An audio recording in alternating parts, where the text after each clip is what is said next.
লোভ এমন একটা জিনিস যা যখন তখন মানুষকে বদলে দিতে পারে।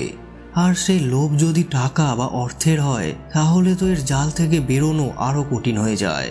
আজকের গল্পতে আমরা এরকমই 5 জন রিটায়ার্ড আর্মি অফিসারকে দেখতে পাবো, যারা একজন ড্রাগ মাফিয়ার বাড়ি থেকে প্রায় $70 মিলিয়ন চুরি করার এক ভয়ঙ্কর অভিযানে নামে। আর তাদের এই অভিযানের শুরু থেকে শেষ পর্যন্ত যে কঠিন এবং রোমাঞ্চকর পরিস্থিতির মধ্যে দিয়ে যেতে হয় সেটাই আজ আমরা দেখব। তো চলুন আর কথা না বাড়িয়ে শুরু করা যাক। আর সবার কাছে একটা অনুরোধ রইল, গল্পটি ভালো লাগলে অবশ্যই একটা লাইক দেওয়ার জন্য। সিনেমা শুরুতে আমাদের একটা মিলিটারি ক্যাম্প দেখানো হয়, যেখানে একজন অফিসার কোনো একটা মিশনে যাওয়ার আগে তার সহকর্মীদের উদ্দেশ্যে ভাষণ দিচ্ছে। সে সবাইকে নিজের শক্তি, বুদ্ধি আর বীরত্বের ব্যাপারে বলতে থাকে। সে বলে যে তাদের পুরো টিমের মধ্যে সেই বেস্ট ছিল, অপরাধীরা তার নাম শুনলেই ভয়ে কাঁপত। এদিকে আমরা আকাশে কয়েকটা মিলিটারি হেলিকপ্টার দেখতে পাই, যারা আজ কলম্বিয়ার একটি অঞ্চলে একজন ড্রাগ মাফিয়াকে ধরার জন্য অভিযান চালাতে চলেছিল। হেলিকপ্টারে আমরা সিনেমার মুখ্য চরিত্র স্যান্টিয়াগো পপকে দেখতে পাই। এখানে লোকাল পুলিশও ছিল তাদের সাহায্য করার জন্য।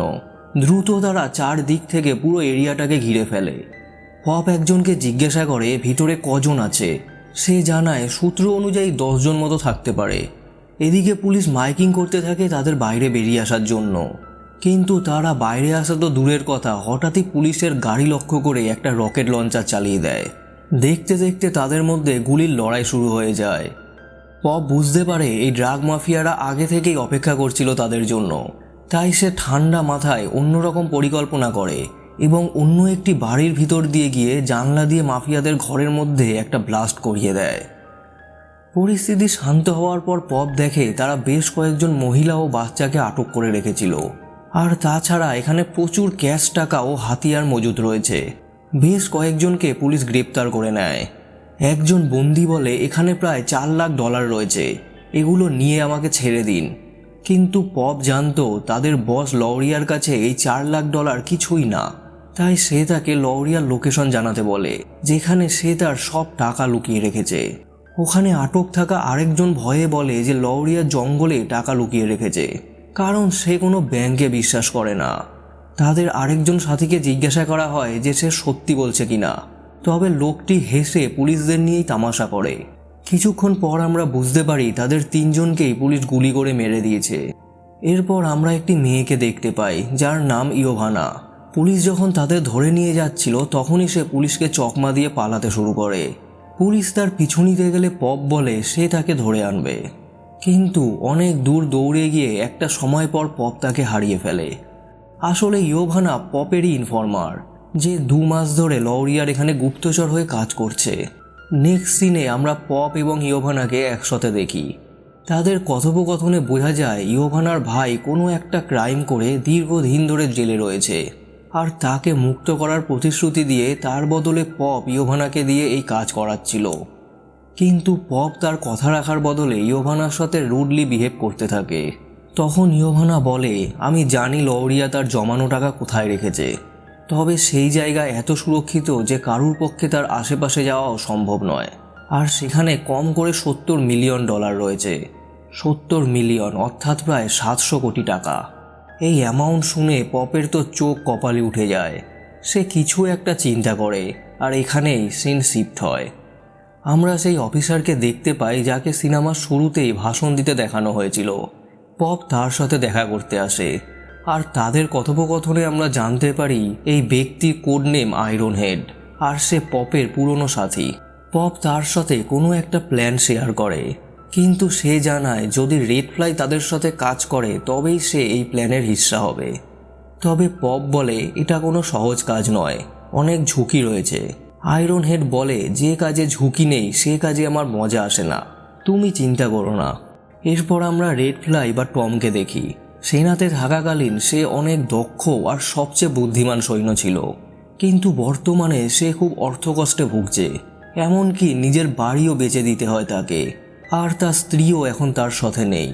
পপ তার সাথে দেখা করে বলে তারা লরিয়া নামের সেই মাদক ব্যবসায়ীর গোপন ঠিকানায় রেড করতে চলেছে, আর এই কাজের জন্য সে টমকে $17,000 দেবে। প্রথমে টম রাজি হয় না, কারণ সে ইতিমধ্যেই অনেক সমস্যায় জর্জরিত ছিল। তখন পপ বলে যে একটা আনঅফিসিয়াল অর্গানাইজেশন থেকে আমি এই অর্ডার পেয়েছি, আর যত টাকা আমরা উদ্ধার করতে পারবো তার 25% তারা আমাদের দেবে। আর যেহেতু টাকার অঙ্কটা 70 মিলিয়ন, তাই এর সাহায্যে তুমি সব সমস্যার সমাধান করতে পারবে। কিন্তু টমের বুঝতে বাকি ছিল না যে তারা যে কাজটা করতে চলেছে সেটা সম্পূর্ণ বেআইনি। পপ শুধু ব্যক্তিগত লাভের জন্য প্ল্যান করে এই মিশনে যাচ্ছে, তাই টম আবারও তাকে না করে দেয়। তখন পপ বলে, না জানি কতবার আমরা এরকম সরকারের জন্য টাকা উদ্ধার করে পোস্টম্যানের মতো এক জায়গা থেকে আরেক জায়গায় দিয়ে এসেছি, কিন্তু তার বদলে একটা পয়সাও আমরা পাইনি। তুমি তো 5 বার গুলি খেয়েছো এই দেশের জন্য, কিন্তু আজ দেখো নিজের অবস্থা। মেয়েকে একটা ভালো কলেজেও ভর্তি করানোর মতো অর্থ নেই তোমার কাছে।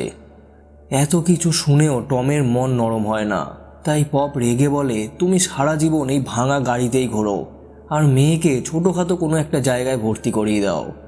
তবে যাওয়ার আগে পপ তার পুরো প্রজেক্টের একটা ফাইল টমের হাতে দিয়ে দেয়। পপ ফিরে আসে আয়রন হেড অর্থাৎ উইলিয়ামের কাছে। সে জানায় টমকে এই পরিকল্পনায় রাজি করানো অনেক কঠিন। উইলিয়াম বলে, টমকে ছাড়া এই মিশন সফল করা অসম্ভব। ওর বুদ্ধি আর ধৈর্যের আন্দাজ নেই তোমার। তাদের কথার মাঝেই বেনি ও ক্যাটফিশ নামক তাদের আরও 2জন সাথীর সাথে আমাদের পরিচয় হয়। সেনাতে থাকার সাথে সাথে বেনি একজন বক্সিং চ্যাম্পিয়নও ছিল, আর ক্যাটফিশ ছিল একজন দক্ষ পাইলট। আসলে পপ আগেই সবাইকে মেসেজ করে তার পরিকল্পনার ব্যাপারে জানিয়ে দিয়েছিল, কিন্তু ক্যাটফিশ এখানে জানায় সে তাদের সাহায্য করতে পারবে না, কারণ কদিন আগেই তার একটা মেয়ে হয়েছে, আর সে এখন সম্পূর্ণ সাংসারিক জীবন পালন করছে। এদিকে এই মিশন কমপ্লিট করার জন্য পপের একজন বিশ্বস্ত পাইলটের প্রয়োজন। শেষমেশ উইলিয়াম আর তার যৌথ চেষ্টায় ক্যাটফিশকে রাজি করানো সম্ভব হয়। পরের দিন বেনির একটা বক্সিং ম্যাচে তারা একত্রিত হয়, আর এখানে টমকে দেখতে পেয়ে পপ অনেক খুশি হয়ে যায়। সে জিজ্ঞাসা করে, কি সিদ্ধান্ত নিলে? টম জানায় এই মিশনে তো সে থাকবে, কিন্তু কোনো রকম মারপিট বা খুনোখুনি সে করতে পারবে না। পপ তার শর্তে রাজি হয়ে যায় এবং 2 দিন পর তাদের যাত্রা শুরু হয়। কলম্বিয়ায় দীর্ঘ জঙ্গলের পথ অতিক্রম করার পর তারা পৌঁছায় লৌরিয়াসের সেফ হাউসে। প্রথমে চারিদিকে ছড়িয়ে গিয়ে তারা বাড়িটার গতিবিধির ওপর নজর রাখতে থাকে। পপ জানায় তার ইনফর্মার ইয়োভানা এই বাড়িতে আসবে টাকা রাখার জন্য, আর সবাই সেটারই সুযোগ নেবে। এদিকে বাড়ির মধ্যে কিছু বাচ্চাকে খেলতে দেখা যায়, অর্থাৎ লৌরিয়া এখানে পুরো ফ্যামিলির সাথে রয়েছে। এটা দেখে ক্যাটফিশ সাপ জানিয়ে দেয় তার পক্ষে কোনো বাচ্চা বা মহিলার ওপর হামলা করা সম্ভব নয়। পপ বলে তার প্রয়োজন হবে না। লৌরিয়া মাদক পাচারকারী হলেও অনেক ধার্মিক। প্রত্যেক রবিবার সে 3 জন গার্ডের সাথে চার্চে যায় প্রার্থনা করার জন্য, আর সে ফিরলে বাকি গার্ডদের সাথে তার পুরো পরিবারকে চার্চে পাঠায়। অর্থাৎ সেই সময় বাড়িতে থাকে মাত্র লৌরিয়া সহ 3 জন দেহরক্ষী। আর এটা সে এই কারণেই করত কারণ লৌরিয়া নিজের টাকা ছেড়ে কোথাও যেতে চাইতো না, আবার নিজের পরিবারকেও সে সুরক্ষিত রাখতে চাইতো। এদিকে উইলিয়াম দেখতে পায় লৌরিয়া দেহরক্ষীরা কিছু লোককে গুলি করে হত্যা করছে। সঙ্গে সে এটাও বুঝতে পারে এই বাড়ির চারিপাশে একরকম অ্যালার্ম সেন্সর লাগানো রয়েছে, যেখানে ছোঁয়া লাগতেই লৌরিয়ার কাছে ইনফরমেশন চলে যাবে যে বাড়ির আশেপাশে কেউ রয়েছে। এমন সময় ইয়োভানা গাড়িতে করে এই বাড়িতে টাকা রাখতে ঢোকে। সে গার্ডদের কয়েকটা ব্যাগ দিয়ে লৌরিয়ার কাছে চলে যায় কিছু ডকুমেন্টসে তার সাইন নেওয়ার জন্য। আর আমরা প্রথমবারের মতো লৌরিয়াকে দেখতে পাই। তাকে দেখেই ভয়ঙ্কর খুনি মনে হচ্ছিল। সেদিন রাতে ডিনার করার সময় উইলিয়াম পপকে বলে, তুমি এবার এজেন্সির লোকেদের খবর করে দাও, তাদের সাথে আমরা অভিযান চালিয়ে সব টাকা বাজেয়াপ্ত করে নেব। কিন্তু পপের মাথায় তো অন্য বুদ্ধি ঘুরছিল। সে বলে, আমরা দেখে এসেছি জায়গাটা, আমাদের জন্য সেখানে ঢোকা খুব একটা সমস্যার ব্যাপার নয়, কেননা আমরা নিজেরাই সেখানে হামলা করে দিই, এজেন্সিকে জানানোর তো কোনো প্রয়োজনই নেই। টম বলে, আমার আগেই সন্দেহ হয়েছিল যে তোমার মাথায় অন্য কিছু ঘুরছে, এখন তুমি চাইছো আমরা বেআইনিভাবে সেখানে ঢুকে মাফিয়াদের মারি। পপ বোঝানোর চেষ্টা করে যে তারা যদি রবিবারে এই মিশন চালায় তবে শুধু লৌরিয়াই মারা পড়বে, আর আমরা পুরো $70 মিলিয়ন নিয়ে সেখান থেকে বেরিয়ে আসতে পারবো। যেহেতু জায়গাটা গোপন তাই কেউ কিছু জানতেও পারবে না, আর লৌরিয়াকে মেরে আমরা এই দেশের উপকারী করব। 17 বছর ধরে আমরা এই দেশের সেবা করে আসছি, কিন্তু বদলে কি পেয়েছি? আজ সময় এসছে নিজেদের ভাগ্য বদলানোর। অনেকক্ষণ এরকম উদাহরণ দেওয়ার পর শেষ পর্যন্ত সে সক্ষম হয় টমকে বোঝাতে, আর টম রাজি তো সবাই রাজি। টম আগে থেকেই প্ল্যান করেছিল কিভাবে এই কাজ সফল করবে। সে জানায় আমাদের কাছে মাত্র 40 মিনিট থাকবে এই রেড বা চুরি করার জন্য, কারণ 40 মিনিটের মধ্যে লৌরিয়ার ফ্যামিলি চার্চ থেকে ফিরে আসবে, যাদের সাথে অনেক সিকিউরিটি থাকবে। প্রথমে লুকিয়ে হামলা করে আমরা লৌরিয়ার দেহরক্ষীদের বেঁধে ফেলব এবং সিকিউরিটি রুমে গিয়ে সব সিসিটিভিগুলো বন্ধ করব, যাতে কোনো প্রমাণ না থাকে। এরপর লৌরিয়াকে মেরে সে বিশাল সংখ্যক টাকা আমাদের সেখান থেকে সরাতে হবে। যেহেতু টাকার পরিমাণ প্রায় 70 মিলিয়ন, তাই এর ওজন হবে 1000 কিলোর কাছাকাছি। তাই আমাদের প্রয়োজন একটা ভ্যানের। কিন্তু সমস্যা হলো যে 3টি ভ্যান এই বাড়িতে ছিল, সেগুলো তো সেই সময় চার্চে থাকবে, আর এই টাকা হাতে করে বয়ে নিয়ে যাওয়া অসম্ভব। তবে ইয়োভানা যদি একটা ভ্যানের ব্যবস্থা করে দিতে পারে, তাহলে আমরা সহজেই বেরিয়ে যেতে পারবো। তবে এখানেই শেষ নয়। টম বেনিকে জিজ্ঞাসা করে সে একটা শক্তিশালী হেলিকপ্টারের ব্যবস্থা করতে পারবে কিনা, যেটি 32 ঘন্টার মধ্যে সেই বিশাল পরিমাণ টাকার সাথে তাদের বন্দরে নিয়ে যাবে, যেখান থেকে তারা আবার নিজেদের দেশে ফিরবে। টমের পরিকল্পনা শুনে তো সবাই অনেক খুশি হয়ে যায়। এরপর পপ ইয়োভানার সাথে দেখা করে বলে এই রবিবার লৌরিয়ার বাড়িতে তার একটা ভ্যান চাই। প্রথমে তো সে ভয় পায়, বলে লৌরিয়ার যদি একটুও সন্দেহ হয় তার ওপর, তাহলে তাকে মারতে সে দুবার ভাববে না। কিন্তু পপ তাকে $2 মিলিয়ন লোভ দেখায়, সঙ্গে কথা দেয় তার ভাইকে ছাড়িয়ে তাদের দুইজনকেই অস্ট্রেলিয়ায় পাঠিয়ে দেবে সে। অনেক ঝুঁকি থাকলেও ইয়োভানা এবারে রাজি হয়ে যায়। এদিকে ইয়োভানা সবার জন্য কিছু লোকাল অস্ত্রশস্ত্রের আয়োজন করে রেখেছিল, ফলে সেখানে কোনো গান ফায়ারিং হলেও তদন্তে পুলিশ ভাববে এটা লোকাল কোনো গ্যাং দ্বারা করা হয়েছে। অন্যদিকে $3 মিলিয়ন বদলে হেলিকপ্টারও আসতে রাজি হয়ে গেছিল। এবার টম সবাইকে কিছু গুরুত্বপূর্ণ পয়েন্টের কথা বলে, যেমন এই মিশনে যেহেতু তাদের সাথে কোনো মেডিকেল টিম থাকছে না, তাই কেউ যদি আহত হয় তাকে ছেড়ে বাকিরা এগিয়ে যাবে। সবার ব্যাগে একটা করে মেডিকেল কিট থাকবে, যার সাহায্যে তাকেই নিজের ঘা ভরতে হবে। এরপর সে বলে আমাদের জীবন এরপর সম্পূর্ণ চেঞ্জ হয়ে যাবে, কারণ সেনাতে ভর্তি হওয়ার সময় আমরা যে শপথগুলো নিয়েছিলাম তা আমরা ভাঙতে চলেছি। এক কথায় আমরা বেআইনিভাবে খুন ও লুটপাট করতে চলেছি, যেটা আমার চোখে অন্যায়। আর তৃতীয় হলো, যদি লৌরিয়ার পরিবার সেদিন চার্চে না যায় অথবা তাড়াতাড়ি ফিরে আসে, তাহলে মিশন সেখানেই ক্যান্সেল। কোনোভাবেই আমরা তাদের ক্ষতি করে নিজেদের স্বার্থসিদ্ধি করতে পারবো না। আর সর্বশেষ হলো, যদি এখনও কেউ চাও তো ফিরে যেতে পারো, কারণ এখন হয়তো আমরা সবাই টাকার নেশায় মত্ত আছি, কিন্তু যেটা করতে চলেছি সেটা আমাদের এত বছরের সব সততা আর দেশের জন্য করা এত বলিদানকে নষ্ট করে দেবে। তবে এগুলো শোনার পরও কারো সিদ্ধান্ত বদল হয় না। এরপর আসে সেই দিন যখন তারা এই কাজ সফল করতে চলেছিল। ভারী বৃষ্টির মধ্যে ভোরবেলাতেই তারা উপস্থিত হয় লৌরিয়ার বাড়ির সামনে। ঠিক সকাল 6টায় লৌরিয়ার পুরো পরিবার চার্চের উদ্দেশ্যে বেরিয়ে যায়। অন্যদিকে ইয়োভানাও একটি ভ্যান নিয়ে চলে আসে। গার্ডকে সে এটা বলে বোকা বানায় যে লৌরিয়া কোথাও একটা টাকা পাঠানোর জন্য নিজেই এই ভ্যানটি রেখে যেতে বলেছে। ইয়োভানা সেখান থেকে বেরোতেই তারা লুকিয়ে বাড়িতে প্রবেশ করে। উইলিয়াম প্রথমে একজনকে পিছন থেকে মেরে খুব সাবধানে বেঁধে ফেলে, যাতে কোনো আওয়াজ উৎপন্ন না হয়। এদিকে বেনিও একজনকে বন্দি বানিয়ে ফেলে, কিন্তু হুটোপাটাতে ক্যাটফিশ একজনের পায়ে গুলি চালিয়ে দেয়। পপ সবাইকে সাবধান করে গুলির আওয়াজ শুনে লৌরিয়া হয়তো নিজেকে প্রস্তুত করছে, যদিও আর কোনো গার্ড এই মুহূর্তে সেখানে উপস্থিত ছিল না। তারা এরপর ওপরে মেন রুমে পৌঁছয়, যেখানে লৌরিয়ার থাকার কথা, কিন্তু সেখানে না ছিল লৌরিয়া আর না ছিল কোনো টাকা। উইলিয়াম পপকে বলে তোমার ইনফরমার তো আমাদের মুরগি বানিয়ে পালিয়েছে। সবাই হতাশ হয়ে চলে যাওয়ার কথা ভাবে। তখনই পপ ওয়াল পেন্টের গন্ধ পায়, আর সেখানে অনেক রঙের বালতি পড়েছিল, অর্থাৎ রিসেন্টলি ওয়ালগুলো পেন্ট করা হয়েছে। হঠাৎই টম বলে ওঠে এই পুরো বাড়িটাই একটা সিন্দুক, আর দেওয়ালগুলো এই সিন্দুকের দরজা। পপ একটা দেওয়ালে ঘুষি মারতেই সেটি ফেটে ভেঙে পড়ে, আর দেওয়ালের ভিতরে সাজানো ছিল রাশি রাশি ডলার। সবাই একসাথে ডলারগুলো ব্যাগে পুরতে শুরু করে। অন্যদিকে বেনি আরেকটা দেওয়াল ভেঙে দেখে সেখানেও কোটি কোটি ডলার পড়ে আছে। এদিকে 40 মিনিটের মধ্যে আর 8 মিনিটই বাকি ছিল। অন্যদিকে যে দেওয়ালই ভাঙা হচ্ছিল সেখান থেকেই ডলার বেরোচ্ছিল। মানে সত্যি পুরো বাড়িটাই হলো একটা সিন্দুক, যেখানে 70 মিলিয়নের থেকেও অনেক অনেক বেশি ডলার রাখা রয়েছে। তারা তো উত্তেজনায় পাগল হয়ে যায়, আরও ব্যাগ খুঁজতে থাকে। অবাক ব্যাপার হলো টমি এখন এত টাকা দেখে নিজেকে সামলাতে পারে না। সে বলে, আরও ব্যাগ নিয়ে আসো, আরও কিছু ডলার ভরে নি। বেনি আর উইলিয়াম তো রেগে গিয়ে তাকে এবার থামতে বলে, কিন্তু টম বলে, আমি শুধু বলেছিলাম তারা চার্চে 40 মিনিট কাটাবে, কিন্তু আসতে যেতে তাদের আরও 12 মিনিট লাগবে, তাই চিন্তা করো না।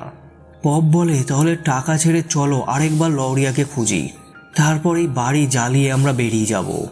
সবাই তার কথায় রাজি হয়। একটা ঘরের ভিতর যেতেই সেখানে আলমারির পিছন থেকে একটা দরজা খুলে যায়, আর সেখান থেকে ফায়ার করা শুরু করে লরিয়া। কিন্তু সবাই মিলে শ্যুট করে সহজেই লরিয়াকে এখানে মেরে দেয়।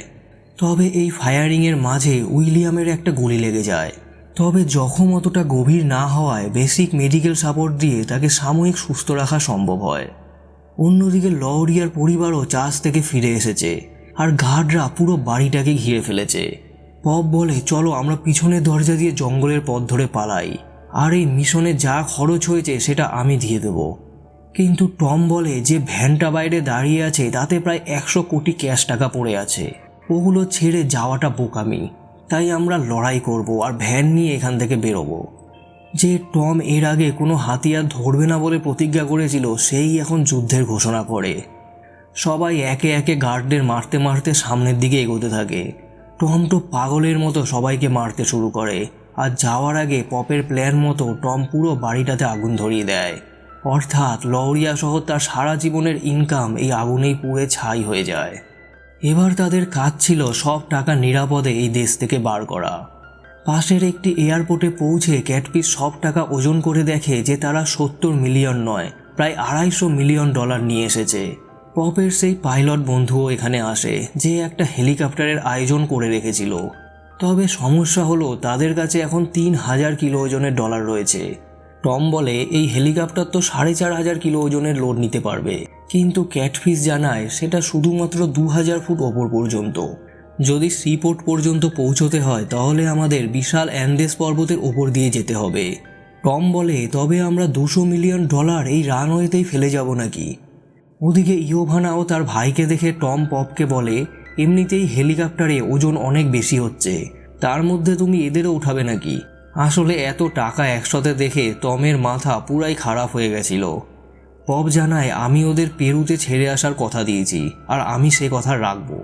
অনেকভাবে ম্যানেজ করে শেষ পর্যন্ত ক্যাটফিশ পুরো টাকাই হেলিকপ্টারে চাপিয়ে নেয়, আর পেরু পৌঁছে ইয়োভানাকে তার ভাইয়ের সাথে নিরাপদে ছেড়ে আসে। পপ বলে, তোমাদের অস্ট্রেলিয়ার ভিসা আর পাসপোর্ট আমি বানিয়ে দিয়েছি, নিরাপদে সেখানে চলে যাও। টম ইয়োভানার সাথে কথা বলে জানতে পারে সে তো পপের নামও এখনো পর্যন্ত জানে না। পপের কাছে ইয়োভানা কন্ট্যাক্ট নাম্বার চাইলে সে বলে, আমাকে তোমার ফোন করা লাগবে না, আমি তোমাকে খুঁজে নেব। এরপর তারা সোজা রওনা দেয় সমুদ্র সৈকতের উদ্দেশ্যে। ভোরবেলাতেই তারা পৌঁছে যায় অ্যান্ডেস পর্বতমালার সামনে। উচ্চতা যত বাড়তে থাকে হেলিকপ্টারের সমস্যা করা শুরু করে দেয়। উচ্চতার সাথে ওজন খাপ না খাওয়ায় হেলিকপ্টার ওয়ার্নিং সিগন্যাল দেখিয়ে দেয়। টমের ইচ্ছে না থাকা সত্ত্বেও বাধ্য হয়ে তাদের 50 মিলিয়ন ডলার এই পাহাড়ের মাঝেই ফেলে দিতে হয়। কিন্তু সামনেই ছিল একটা উঁচু পর্বত শৃঙ্গ। ক্যাটফিশ অনেক চেষ্টা করে এটাকে পার করার, কিন্তু এর মধ্যেই প্রচণ্ড প্রেসারের কারণে হেলিকপ্টারের গিয়ারবক্স খারাপ হয়ে যায়। সবাই তো ভাবে তারা মরতে চলেছে, তবে ক্যাটফিশ তার দক্ষতা দিয়ে শেষ পর্যন্ত একটা কৃষি জমিতে সেফ ল্যান্ডিং করাতে সক্ষম হয়। টম দেখে গ্রামের লোকজন তাদের টাকার ব্যাগের দিকে ভিড় করছে, আর এখানে তারা কোনো সবজি নয় কোকেনের চাষ করছে, তাই হতেই পারে তাদের কাছে হাতিয়ারও রয়েছে। তাই টম বেনি আর ক্যাটফিশকে দূর থেকেই তাদের কভার দিতে বলে, আর সে এবং পপ যায় গ্রামের লোকেদের কাছে। পপ গিয়ে বলে, আমরা আর্মির লোক, আর এগুলো সরকারি সম্পত্তি, তাই এগুলো নেওয়ার কথা মাথাতেও এনো না। কিন্তু গ্রামের লোক বলতে থাকে, যেহেতু এটা আমাদের জমিতে পড়েছে তাই এর ওপর অধিকারও আমাদের। বেশ কিছুক্ষণ এই নিয়ে তাদের মধ্যে কথা কাটাকাটি চলে। একটা সময় গ্রামের লোক আক্রমণাত্মক হয়ে তাদের হামলা করতে গেলে কিছু না ভেবেই টম তাদের ওপর নির্দয়ভাবে গুলি চালিয়ে দেয়। পপ তো টমের এই পরিবর্তন দেখে পুরোই অবাক হয়ে যায়। কদিন আগেই সে সততা অহিংসতার ডায়লগ দিচ্ছিল। যাই হোক, অঘটন যখন ঘটেই গেছে তাই এটা নিয়ে বেশি না ভেবে পপ সবাইকে সরিয়ে গ্রামের প্রধানের সাথে দেখা করতে আসে এবং তাকে মৃত পরিবারদের জন্য কিছু ক্ষতিপূরণ দিয়ে দেয়। আর তারা প্রধানকেও কিছু টাকা দেয় যাতে তাদের জন্য কয়েকটা গাধার ব্যবস্থা করা যায়। যাওয়ার সময় তাদের পথ আটকায় এই ছেলেটি। আসলে এটা টমের গুলিতে মৃত একজন কৃষকের ছেলে ছিল। টম তার কাছে ক্ষমা চেয়ে সামনের দিকে এগিয়ে যায়। সবার মনের ভিতর একটাই কথা ঘুরপাক খাচ্ছিল, এই মিশনের জন্য তাদের মনুষ্যত্ব ও নৈতিকতা অন্ধকারে ডুবতে শুরু করেছে। বেনি জানায় বোটে পৌঁছতে এখনও আমাদের 2 দিন সময় লাগবে। ওদিকে লরিয়ার লোকেরাও হয়তো আমাদের খুঁজতে চারিদিকে ছড়িয়ে গেছে। গভীর জঙ্গল ও একের পর এক নদী পেরিয়ে তারা পৌঁছয় ভয়ঙ্কর এক পর্বতখাড়ির সামনে। অনেক সাবধানে এগোনোর পরও দুর্ভাগ্যবশত ক্যাটফিশের গাধাটা পাহাড় থেকে পড়ে যায়, আর আকাশে আমরা ডলারের ছড়াছড়ি দেখতে পাই।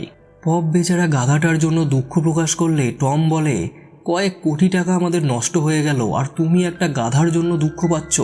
পপ এবারে রেগে গিয়ে বলে, তুমি তো নিজের মুখ বন্ধই রাখো, তোমার জন্য এগুলো হচ্ছে। হেলিকপ্টারে যদি এতগুলো টাকা ওঠানোর জন্য তুমি জোর না করতে তাহলে এগুলো কিছুই হতো না। যাই হোক, বাকিরা তাদের শান্ত করে সামনের দিকে এগোতে বলে। কিছুটা যাওয়ার পর সামনে আসে খাড়া পাহাড়, যার উপরে তাদের উঠতে হবে। এদিকে পপ আর কারো জীবন বিপদে ফেলতে চায় না, তাই গাধাগুলোকে সে ছেড়ে দেয়। অনেক কষ্টে সকল ডলারের ব্যাগ নিজেরাই উপরে উঠিয়ে চূড়ায় বসে সকালের অপেক্ষা করতে থাকে। কিন্তু রাতে সেখানে পড়ে হাড় কাঁপানো ঠান্ডা। এই ঠান্ডায় তাপ ছাড়া তাদের সুস্থ থাকা অসম্ভব ছিল, তাই তাদের এখন আগুন জ্বালাতে হবে। কিন্তু জ্বালানোর মতো কিছুই ছিল না এখানে। শেষমেশ বেনি একটা টাকার বান্ডিলে আগুন ধরিয়ে দেয়, আর একে একে বেশ কিছু নোট বার করে পৃথিবীর সবচেয়ে দামি আগুনে তারা শরীর গরম করতে শুরু করে। এই অদ্ভুত কর্মকাণ্ডের জন্য তারা পাগলের মতো হাসতে থাকে। সকাল হতে তারা আবার যাত্রা শুরু করে। সব কিছুই ঠিক ছিল যতক্ষণ না পর্যন্ত ঘটে এক নতুন বিপত্তি। হঠাৎ করে কেউ তাদের উপর ফায়ারিং শুরু করে দেয়। সবাই চারিদিকে তাকিয়েও বুঝতে পারে না কোথা থেকে এক্স্যাক্ট ফায়ারিংটা হচ্ছে, তাই সবাই সিদ্ধান্ত নেয় আলাদা আলাদা হয়ে তারা লুকিয়ে শত্রুকে খুঁজবে। উপরে উঠে পপ দেখে একটা বাচ্চা ছেলে অনেক দূর থেকে তাদেরকে স্নাইপ করছে। পপ তো সফল হয় তাকে শ্যুট করে মারতে, কিন্তু অপর একটি ছেলে অনেক সাবধানে এসে উপস্থিত হয় টমের উপরে, আর সেখান থেকে একটা গুলি চালিয়ে দেয় টমের মাথায়। পপ তো ছেলেটিকে মারতে সক্ষম হয়, কিন্তু বন্ধু টমকে হারিয়ে সবাই ভীষণ শোকাহত হয়ে পড়ে।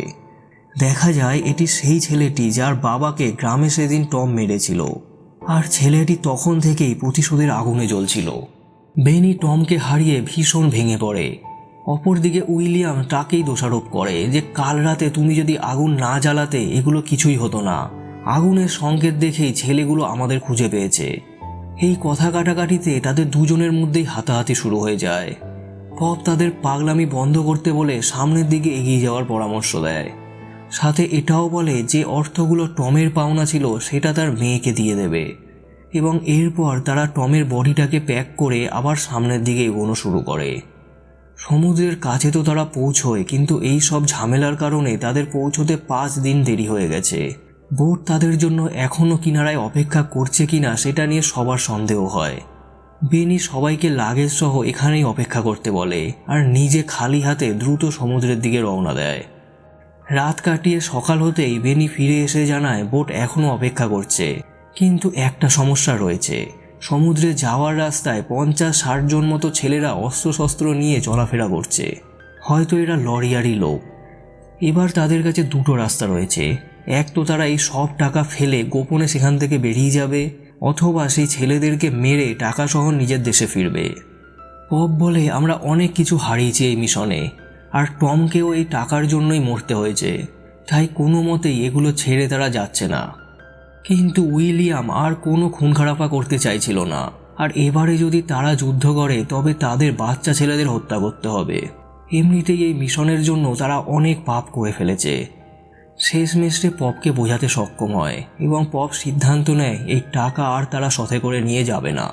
শুধুমাত্র তাদের সাথে থাকা ব্যাগে ও পকেটে যেটুকু টাকা ধরে সেটুকুই তারা নেবে।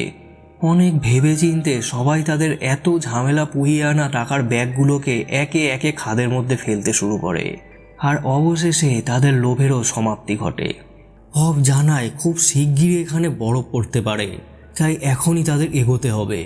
শান্তপনে সেই কিশোর গ্যাংয়ের মাঝখান দিয়ে তারা বেরিয়ে যেতে সক্ষম হয়। যেহেতু তাদের সাথে কোনো টাকার ব্যাগ বা লাগেজ ছিল না, তাই কেউ আর তাদের সন্দেহ করে না। এদিকে বেনি অন্য রাস্তা ধরে সোজা সমুদ্রের দিকে চলে যায়, যাতে বোটটা রেডি করে রাখতে পারে।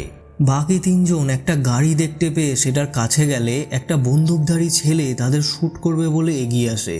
ক্যাটফিশ তাকে ফায়ার করতে গেলে পপ তাকে আটকিয়ে ছেলেটাকে শান্ত করতে চায়, কিন্তু ছেলেটি তাদের ওপর সন্দেহ হয়ে গেছিল।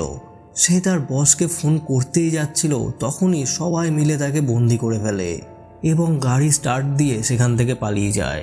তবে যাওয়ার আগে পপ কিছু টাকা ছেলেটার হাতে দিয়ে দেয়। ক্যাটফিশ বলে, ছেলেটা আমাদের চিনে নিয়েছে, তাকে ওখানেই মেরে ফেলা উচিত ছিল, আর তুমি ওকে টাকা দিলে বিচে গিয়ে যদি আমি বেনিকে না দেখি তবে কিন্তু আমি এই লোকেদের মারা শুরু করব। এদিকে গ্যাংয়ের লোকেরাও তাদের ব্যাপারে জেনে গেছিল যে কিছু বাইরের লোক হাতিয়ার নিয়ে বিচের দিকে যাচ্ছে। তাদের পিছনে দুটো গাড়ি ধাওয়া করে। ক্যাটফিশ বলে, এখান থেকে বেরোতে গেলে গাড়িগুলোকে ওড়াতেই হবে, কিন্তু পপ আর কারো হত্যা করতে চাইছিল না। সে শুধু গুলি চালিয়ে ছেলেগুলোকে ভয় দেখানোর চেষ্টা করে আর গাড়িগুলো টায়ার ব্লাস্ট করতে সক্ষম হয়। অবশেষে অনেক কষ্টে তারা সমুদ্রের ধারে এসে পৌঁছায়। বেনি তো অলরেডি এখানে তাদের জন্য অপেক্ষা করছিল। পিছনে গ্যাংয়ের লোকেরাও আসছিল। বেনি তাদের কভার ফায়ার দিতে শুরু করে আর টমের ডেড বডি নিয়ে তারা একটা স্পিড বোটে উঠতে সক্ষম হয়। ধীরে ধীরে তারা সমুদ্রের গভীরের দিকে যেতে থাকে। তবে গল্প এখানেই শেষ নয়। এরপর আমরা তাদের সবাইকে একজন লয়ারের সামনে নিজেদের টাকা ভাগাভাগি করতে দেখি। আর অত টাকা ফেলে দেওয়ার পরেও তারা নিজেদের সাথে এনেছে প্রায় $5 মিলিয়ন, অর্থাৎ 5 ভাগ হলে প্রত্যেকে পাচ্ছে $1 মিলিয়ন করে। আর টমের প্রাপ্য ডলার তারা পরিকল্পনা মতো টমের নামে একটা ট্রাস্ট বানিয়ে তার ফ্যামিলিকে দিয়ে দেয়। কিন্তু বেনি এখানে কিছু একটা ভেবে নিজের ভাগের অর্থ টমের ফ্যামিলির ট্রাস্টে দান করে দেয়, কারণ সে টমকে খুবই ভালোবাসত আর তার মনে হচ্ছিল টমের মৃত্যুর জন্য কিছুটা অংশে সেই দায়ী। তাই অপরাধবোধ থেকে সে এটা করে। আর এরপর একে একে সবাই তাদের ভাগের টাকাগুলো টমের ফ্যামিলিকে দেওয়ার সিদ্ধান্ত নেয়। সবাই এই চুরি করা অর্থ আর অপরাধবোধের ভার থেকে মুক্ত হয়ে নিজ নিজ গন্তব্যে চলে যায়। তবে উইলিয়াম যাওয়ার সময় টমের হাতে একটা কাগজ দিয়ে বলে, হয়তো এটার সাহায্যে আমরা কোনো কাজের কাজ করতে পারবো। কাগজটা খুলে পপ দেখে কোনো একটা জায়গার লোকেশন দেওয়া রয়েছে। আসলে এটা সেই জায়গার এক্স্যাক্ট কোঅর্ডিনেশন যেখানে কোটি কোটি ডলার তারা ফেলে দিয়েছিল। প্রশ্ন হলো, এবার পপ কি করবে? সে কি যাবে আবার এই টাকার জন্য কোনো ভয়ঙ্কর অভিযানে, নাকি আর লোভ বা পাপের বোঝা সে বাড়াতে চাইবে না? হয়তো নেক্সট পার্টে আমরা এর উত্তর জানতে পারবো। এক্সপ্লেনেশনটি ভালো লাগলে অবশ্যই একটা লাইক করবেন এবং এরকম নতুন নতুন সিনেমার গল্প শুনতে চাইলে চ্যানেলটিকে সাবস্ক্রাইব করতে ভুলবেন না। আবার দেখা হবে নেক্সট ভিডিওতে।